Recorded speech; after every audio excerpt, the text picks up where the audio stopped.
गाझियाबादमध्ये 13 वर्षापासून कोमामध्ये असलेल्या हरीश राणा यांना अखेरचा निरोप देण्यात आलाय।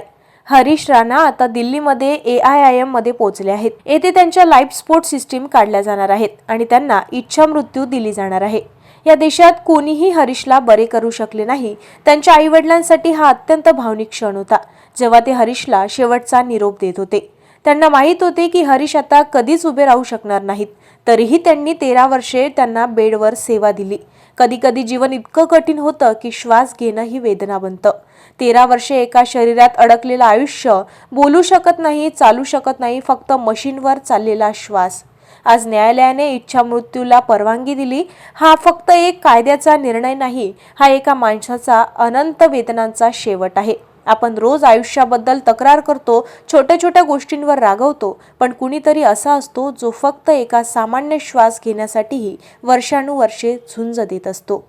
ताज्या घडामोडी आणि आपल्या शहरातील बातम्या बघण्यासाठी नंबर 1 न्यूज चॅनलला सबस्क्राइब करा, शेअर करा, आपल्या प्रतिक्रिया कमेंट बॉक्स मध्ये द्या। आपल्या बातम्या नंबर 1 न्यूज चॅनलवर बघण्यासाठी 99 21 58 96 63 या व्हॉट्सअपवर मेसेज करा।